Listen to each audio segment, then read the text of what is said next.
O versículo 5 aqui foi muito citado na época das Torres Gêmeas. Olha aqui, ó.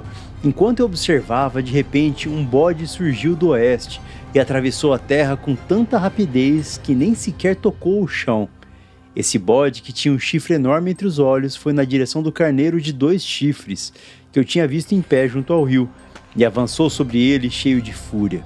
O bode atacou o carneiro furiosamente e o atingiu com um golpe que quebrou seus 2 chifres. O carneiro ficou sem forças para resistir e o bode derrubou e o pisoteou. Ninguém foi capaz de livrar o carneiro do poder do bode. O pessoal tem essa mania de querer pegar um texto fora de contexto e justificar qualquer coisa. E esse capítulo aqui de Daniel 8 é um dos capítulos que mais aconteceu isso na Bíblia.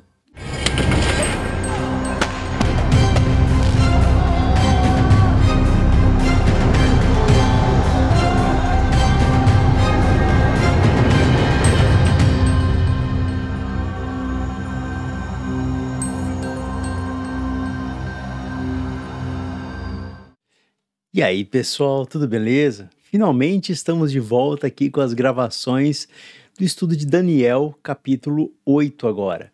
Esse capítulo 8 é um capítulo extremamente importante para diversas vertentes da fé cristã. Tá? Tem igrejas que surgiram a partir disso. Tá? E aí a gente vai começar a dar uma lida, eu vou fazendo os comentários, e tem muita coisa que o pessoal fala por aí que não tem explicação bíblica. Tem coisa que tem. Tem coisa que está no meio do caminho. Será que dessa vez a gente vai conseguir compreender de vez Daniel capítulo 8? Fica com a gente aí, vamos dar uma olhada, vamos ler o que está no texto, o que a gente consegue tirar de Daniel capítulo 8. Vamos lá? Então a gente começa aqui o título, A Visão de um Carneiro e um Bode. Bom, para aqui, porque para o povo de Israel, o carneiro e o bode, eles só se encontravam em uma oportunidade específica. Tá? Ritualisticamente falando, nos rituais que eram apresentados em Êxodo, Levítico, Deuteronômio, nos rituais do templo, o carneiro e o bode apareciam em um dia juntos, que era o dia da expiação. Tá? Então é muito comum a associação desse capítulo inteiro ser feita com relação à expiação. Expiação é o pagamento dos pecados. Vamos dar uma olhada aqui? Expiação, purificação de crimes ou faltas cometidas. Um sofrimento compensatório pela culpa.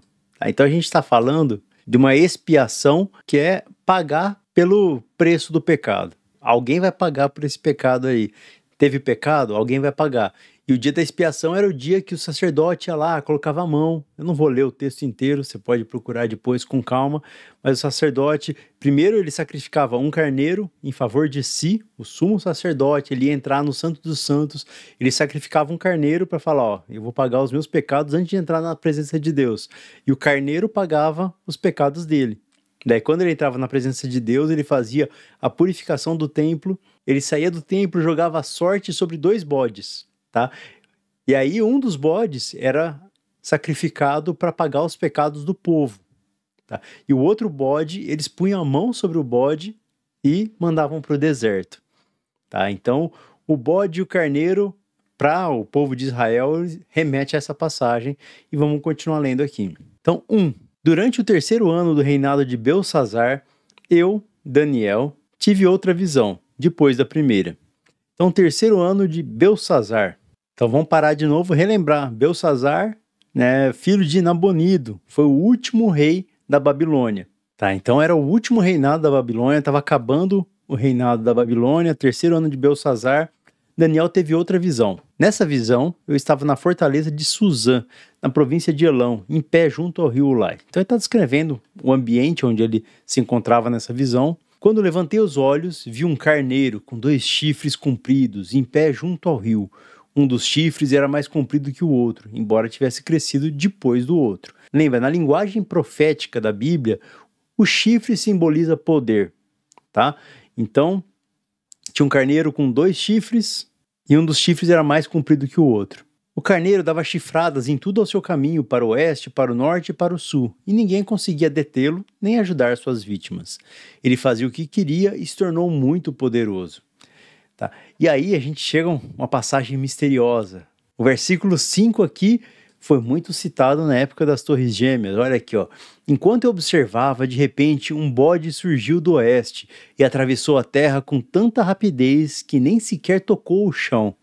Esse bode, que tinha um chifre enorme entre os olhos, foi na direção do carneiro de 2 chifres, que eu tinha visto em pé junto ao rio, e avançou sobre ele cheio de fúria.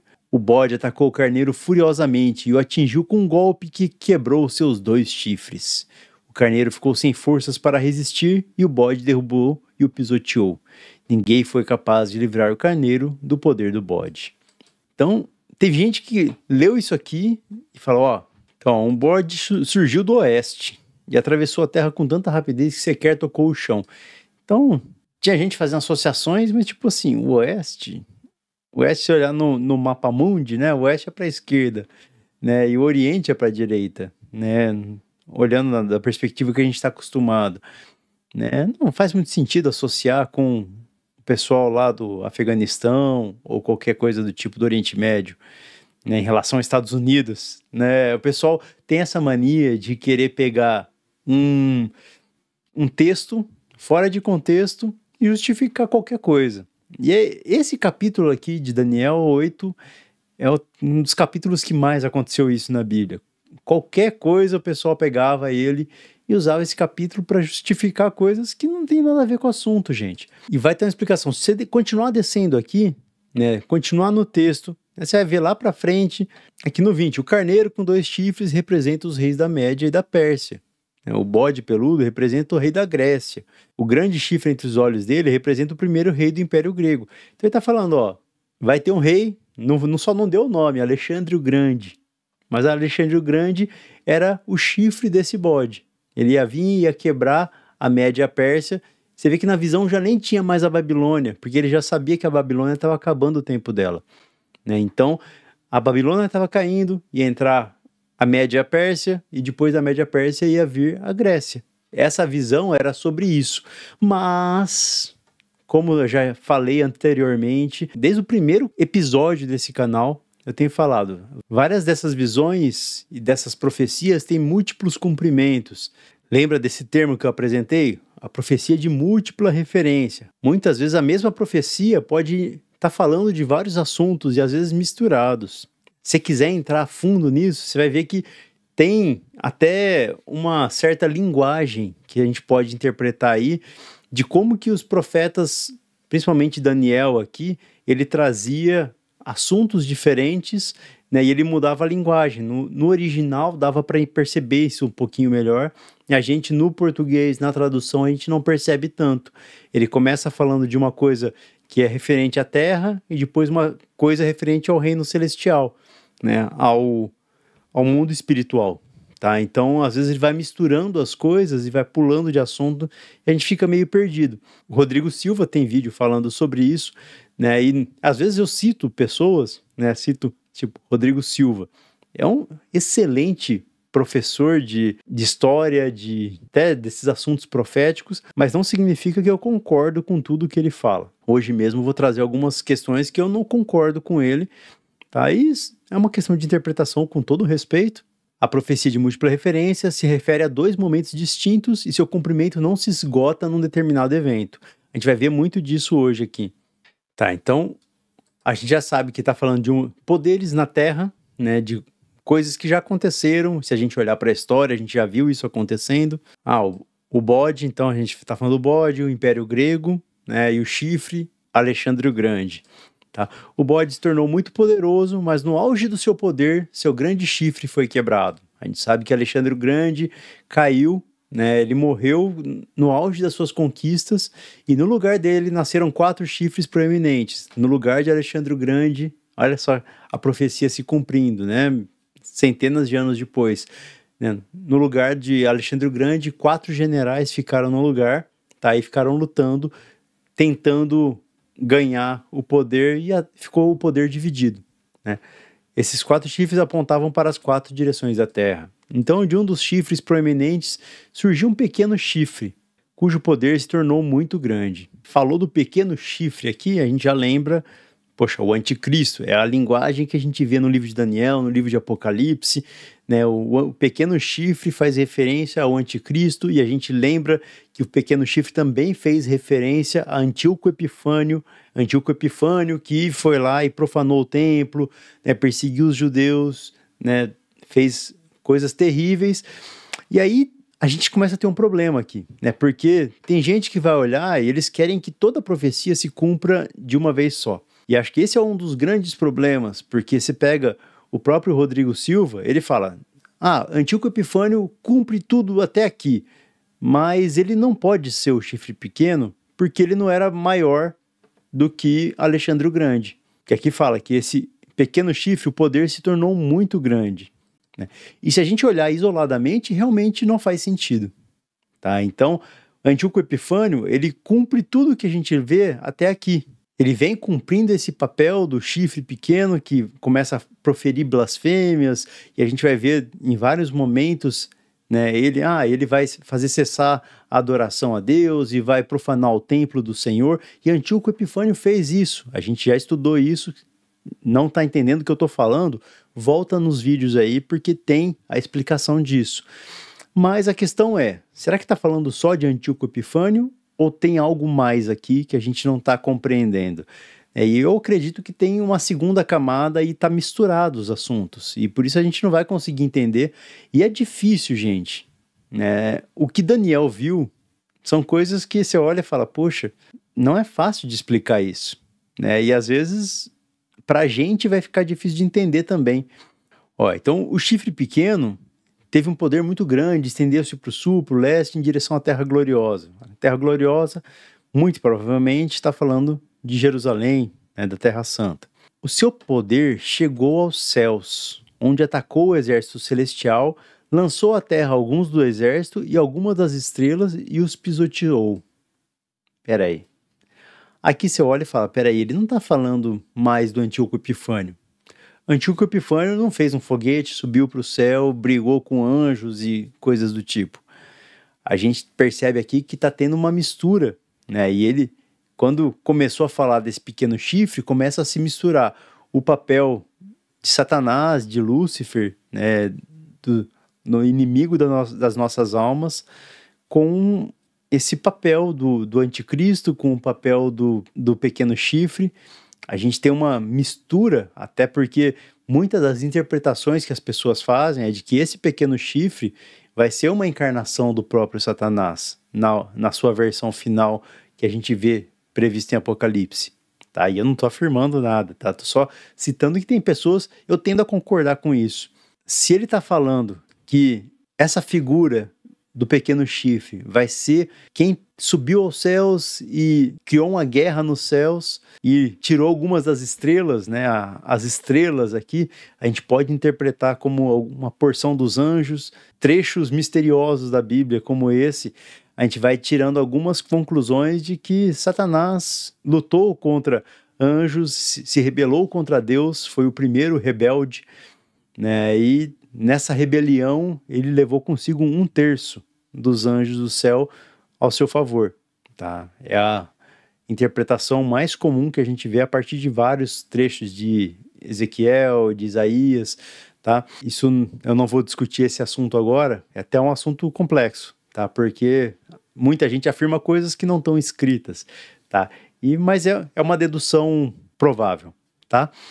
Então, esse pequeno chifre chegou a desafiar o comandante do exército celestial ao suspender os sacrifícios diários oferecidos a ele e destruir o seu templo. Tá? Então, desafiou o chefe do exército celestial. Então, desafiou o próprio Deus, né, na minha interpretação aqui, né, ao suspender os sacrifícios diários oferecidos a ele, a Deus, né, e destruir o seu templo. Tá? Então, a gente olha para Antíoco Epifânio, ele chegou a fazer algo nesse tipo. Antíoco Epifânio fez isso aqui que a gente está vendo na Terra, mas ele está falando do exército celestial, de uma guerra no ambiente celestial, e tem aquela questão de seja feito aqui na Terra como é feito nos céus, né? E Satanás tenta inverter a coisa, seja feito nos céus o que é feito aqui na Terra, né? E a gente vê que tem uma relação entre o que acontece no mundo espiritual e o que acontece aqui na Terra. Existe uma conexão que a gente não sabe explicar, né? Mas em algum momento Satanás tentou tomar o poder nos céus, né? E suspendeu os sacrifícios diários oferecidos a Deus e destruiu o templo de Deus. Ao exército celestial não foi permitido reagir a essa rebelião. Portanto, o sacrifício diário foi interrompido e a verdade derrotada. O chifre teve êxito em tudo que fez. Então é mais uma daquelas passagens que você olha e fala, é estranho isso, né? Você olha e fala, Deus está falando assim, ó, ele fez uma rebelião e Deus não deixou os outros lutarem para acabar com essa rebelião. E o sacrifício diário foi interrompido e a verdade foi derrotada. Me lembra muito Apocalipse 13. Apocalipse 13 tem um trecho, vamos ler. Apocalipse 13 fala da besta. É a besta que proferia blasfêmias contra Deus, blasfemava contra Deus, contra o tabernáculo, os que habitam no céu, e foi-lhe permitido fazer guerra aos santos e vencê-los, e se deu-lhe o poder sobre toda tribo, língua e nação.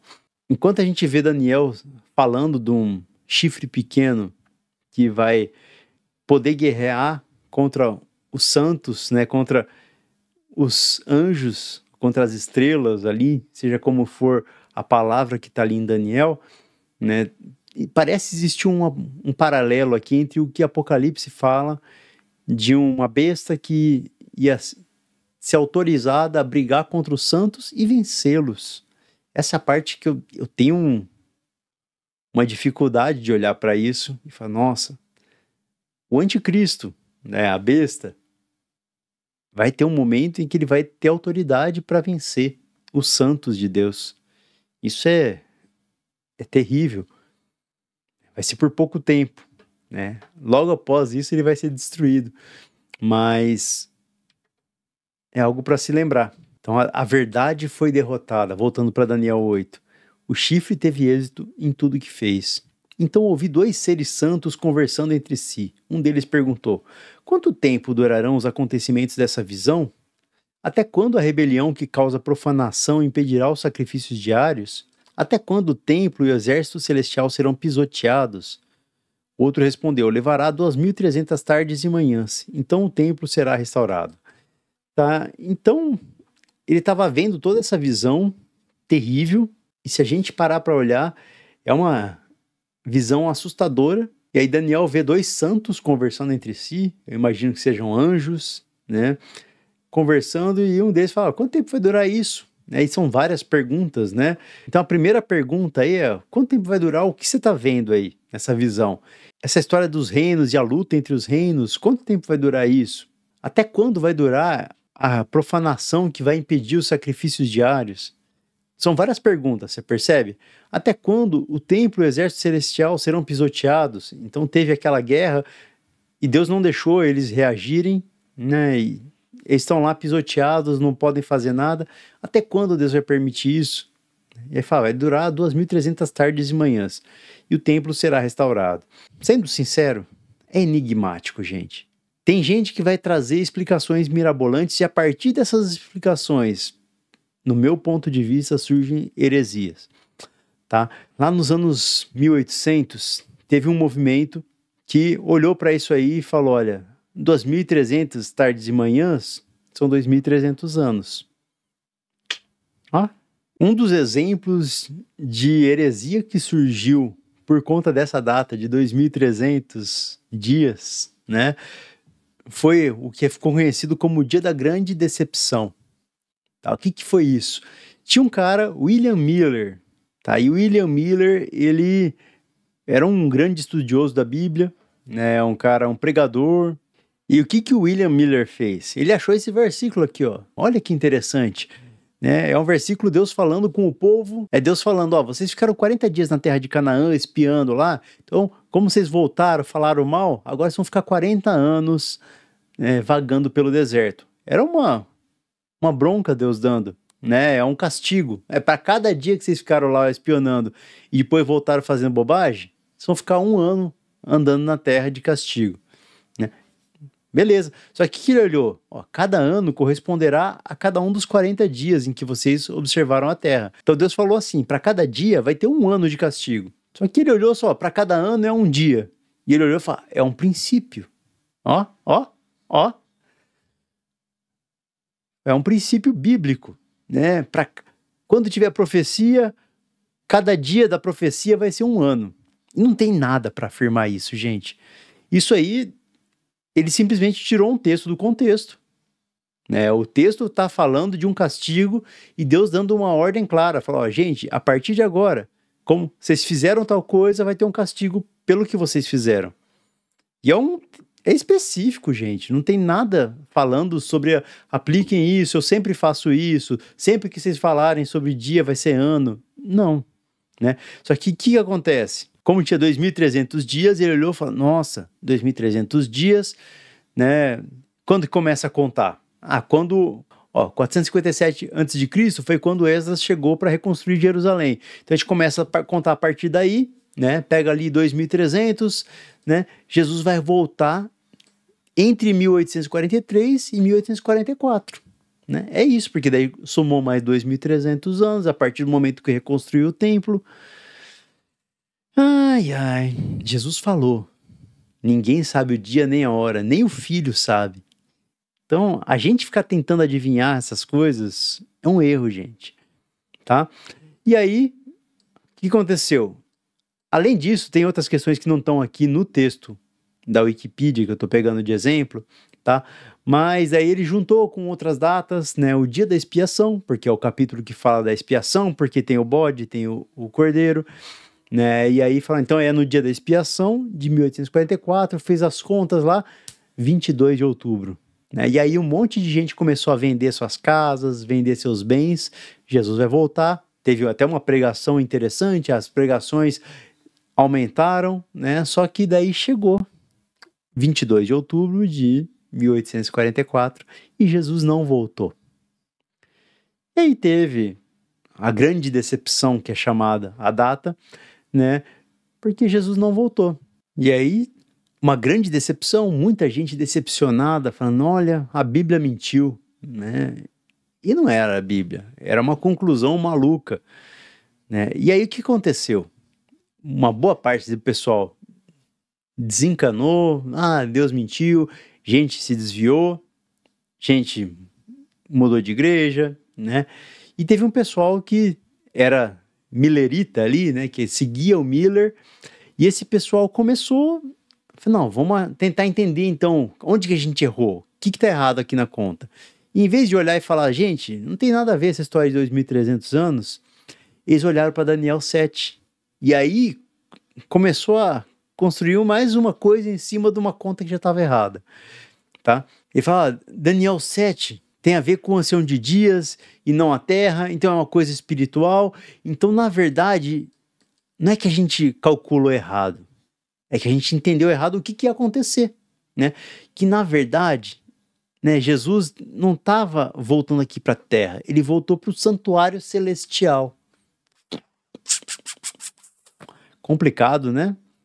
Que daí se Jesus voltou para o santuário celestial, então a obra na cruz não estava completa, o que aconteceu?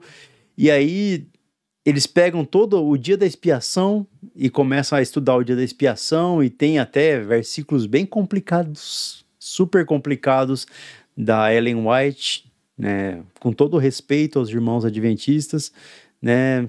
Mas eu não concordo, né? Você olha ela falando que porque Jesus, ele representa o cordeiro que é sacrificado, e Satanás representa o bode que vai para o deserto. Então Satanás leva os nossos pecados, e Satanás que vai ser jogado no lago de fogo, e, cara, começa a complicar bastante a história.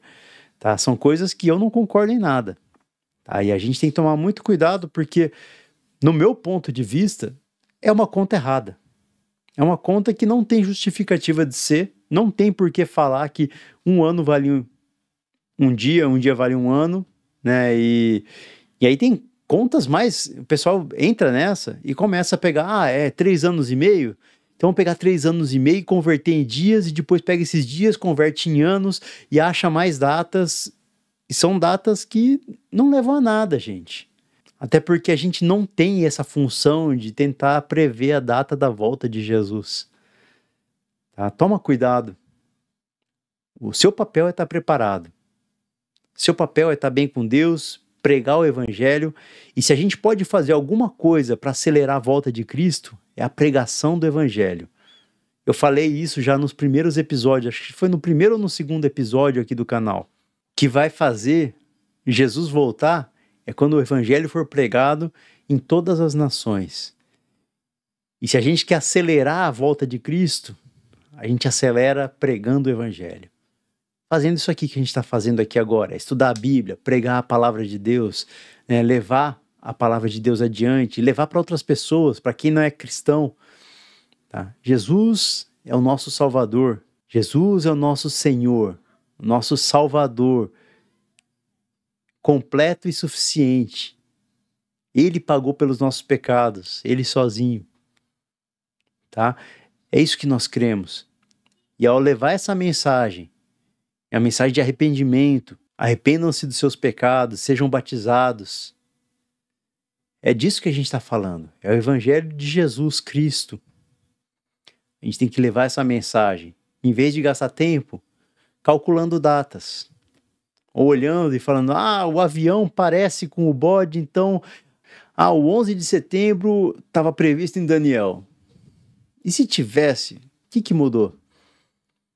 Ok, Deus pode usar uma passagem fora de contexto para alertar alguém. Ok, vamos supor então que Deus permitiu que tivesse essa dubiedade. Ok, isso aí serviu para alguém talvez olhar para isso e reconhecer, olha, a Bíblia falou disso, Deus é real, e Deus falou com aquela pessoa. Beleza, Deus pode fazer o que Ele quiser. Mas não é disso que está falando o texto em si. A gente não pode olhar para o texto buscando eventos do nosso dia a dia, buscando datas que não estão explícitas. Tá? Eu sou extremamente contra calcular datas. A gente pode ter uma ideia, mas a chance grande é da gente olhar e falar, tá tudo errado. Tá? Então toma cuidado. Então voltando ao assunto, né, o pessoal que acabou depois virando a igreja adventista, acreditou então que tinha uma purificação da terra que eles achavam que ia acontecer na data. Na verdade era uma purificação do santuário celestial, né, que estava iniciando então um período de juízo. Tá? Isso aqui eu já estudei um pouco, eu achei muito confuso. Eu olhei e falei, gente, eu não vejo base. Tá? Me desculpa, né, se ofender alguém, não é esse o objetivo. Mas o principal objetivo é a gente olhar e falar, tá, tem uma data lá, e tá falando que vai durar 2.300 dias, tá? Se for 2.300 dias reais, é algo que já aconteceu, né? Passou lá atrás, a gente não entendeu nada, né? E se for 2.300 anos, também é algo que aconteceu, já passou e a gente também não entendeu. Ok, então dito tudo isso, vamos voltar aqui para o texto. Então ele falou, isso aí tudo que eu tô falando vai demorar 2.300 tardes e manhãs. E ninguém entendeu nada. Ele fala assim, enquanto eu, Daniel, tentava entender o significado dessa visão, então ele também não entendeu, né? Alguém que parecia um homem parou diante de mim. Eu ouvi uma voz humana vinda do rio Ulai gritar, Gabriel, explique a este homem o significado dessa visão. Então, Daniel não entendeu nada. Provavelmente Deus virou para Gabriel e falou, Gabriel, explica lá para ele que ele não está entendendo nada. Quando Gabriel se aproximou de onde eu estava, fiquei tão aterrorizado que me prostrei com o rosto no chão. Ele disse, filho do homem, você precisa entender que os acontecimentos da visão se referem ao tempo do fim. Então ele está falando, isso aí é coisa que vai acontecer no final dos tempos. A gente entende tempo do fim como a volta de Jesus. Tá? Enquanto ele falava, desmaiei e caí com o rosto no chão. Gabriel me despertou com um toque e me ajudou a ficar de pé. Levanta aí, filho, não terminei não. Então ele disse, estou aqui para lhe contar o que acontecerá depois, no tempo da ira, pois aquilo que você viu se refere ao fim dos tempos. Estranho, né? Então ele disse, estou aqui para lhe contar o que acontecerá depois, no tempo da ira, pois aquilo que você viu se refere ao tempo dos fim, ao fim dos tempos. Tá? Então o que você viu é uma coisa lá para o final, e eu vou te explicar uma coisa que vai acontecer no tempo da ira. Tá? Então você vê que ele está separando. Tem mais de uma interpretação, essa visão aí. Tem mais de um significado. Eu vou te contar o que vai acontecer no tempo da ira, mas o que você viu fala também do tempo do fim dos tempos, né? Então vamos lá, ó, 20. O carneiro com 2 chifres representa os reis da Média e da Pérsia. O bode peludo representa o rei da Grécia. O grande chifre entre os olhos dele representa o primeiro rei do Império Grego. Então, beleza, tá falando, ó, vai ter o rei da Média, da Pérsia, vai vir, vai tomar a Babilônia, depois vai vir a Grécia, vai ter Alexandre o Grande, que é o primeiro rei. Os 4 chifres proeminentes que apareceram no lugar do chifre grande mostram que o Império Grego se dividirá em 4 reinos, mas nenhum deles será tão grande quanto o primeiro. Então, até aqui, é uma explicação histórica. Ó, isso aqui eu vou te explicar o que vai acontecer aqui. Mas tem outro significado que vai acontecer no tempo do fim, né? No final do seu reinado, quando o pecado estiver no auge, subirá ao poder um rei feroz, mestre de intrigas. Então, no final desse reinado dos 4 reinos, né, surge um outro rei. Ele se tornará muito forte, mas não por seu próprio poder. Causará terrível destruição e terá êxito em tudo que fizer. Destruirá líderes poderosos e devastará o povo santo. E aqui a gente fala, tá falando do Antíoco Epifânio? Ou é outra coisa? Né? Então, o pessoal da Adventista já faz uma interpretação de que quando esse chifre surge desse quarto império, não é que surgiu no mesmo momento ali, mas que seria da mesma região, né? Eles fazem uma interpretação diferente e aí vão apontar para Roma, o Papa, né? Tem toda uma interpretação nesse sentido. Tá, eu gosto da interpretação que eles dão, mas eu fico com o pé atrás, porque daí tem que fazer uma certa divagação para fazer encaixar aqui também, né? Porque no fundo, se olhar, nenhum dos dois encaixa 100%. Então ele vai devastar o povo santo. A gente vê que a Igreja Católica, durante a Idade Média, perseguiu os santos, né? Então, encaixa alguma coisa. E aí esse chifre não seria uma pessoa, mas seria um sistema. No 25, ele será um mestre do engano. E é estranho, né? Você já fala assim, ó, espera aí, é um sistema que é um mestre... Tá, né? Interpretações são interpretações e é bem vago mesmo o texto, né? Mas eu tomaria com certo cuidado aqui, ó. Será um mestre do engano e se tornará arrogante, destruirá muitos sem aviso, chegará a enfrentar na batalha o príncipe dos príncipes, mas será quebrado, embora não por força humana. É interessante aqui, já parece que está falando de novo do fim dos tempos, né? Falando de uma guerra espiritual, né? Um mestre do engano lutando contra o príncipe dos príncipes. E ele vai ser derrotado não por força humana. Então é uma guerra espiritual que ele está descrevendo. Essa visão das 2.300 tardes e manhãs é verdadeira. Guarde, porém, a visão em segredo, pois esses acontecimentos só ocorrerão depois de muito tempo. Então eu, Daniel, fiquei abatido e doente por vários dias, depois levantei-me e voltei a tratar dos negócios do rei, mas a visão me deixou muito perturbado e não consegui entendê-la. Tá? E aí, essa história vai continuar no capítulo 9, e a gente vai fazer outro vídeo para falar sobre isso. Mas para encerrar esse assunto aqui, a minha visão e a minha postura é da gente evitar calcular datas e prever coisas e basear nossa vida nessa previsão, numa interpretação de algo que não está claro. É lógico, a palavra de Deus é infalível, é fiel, Deus não falha, mas a gente é humano e o ser humano falha. E às vezes a nossa interpretação é coisa da nossa cabeça. E assim como aconteceu com Miller, lá em 1800 e pouco, que ele olhou e falou, ó, Jesus vai voltar em 1844, 22 de outubro de 1844. E Jesus não voltou. Ele foi uma pedra de tropeço para muita gente, tá? Que a gente não cometa o mesmo erro, né? Mas a gente acelere a volta de Jesus através da pregação do Evangelho. Que a gente permaneça firme no Evangelho de Cristo, tá? E a gente vai ter muito assunto para conversar aqui ainda sobre Daniel, tem muito mais coisa nesse texto aqui. Tem vários versículos que daria para gastar horas falando. Mas meu objetivo é terminar primeiro esse livro de Daniel, para depois a gente entrar em assuntos específicos. Então espero que vocês tenham gostado, né? Gostou da discussão? Concorda? Discorda? Deixe seus comentários aqui. Eu também estou aprendendo, não sou mestre da verdade, não sou o dono da verdade. Tem gente que me criticou aí em alguns vídeos, você é o sabidão, né? Você acha mesmo isso? Então fala tal coisa. Calma, gente. Eu estou só expondo aqui, interagindo. Se você gosta desse tipo de conteúdo, deixe seu comentário, interaja. não concorda com o que eu falei? Interaja. Quem sabe eu não errei, né? Quem sabe você não pode abrir os meus olhos e a gente fazer um próximo estudo aí, conversando sobre os erros desse episódio, né? Interaja, tá bom? É isso aí, pessoal. Até a próxima. A gente vai continuar com Daniel capítulo 9, se Deus quiser. Um abração. Até mais.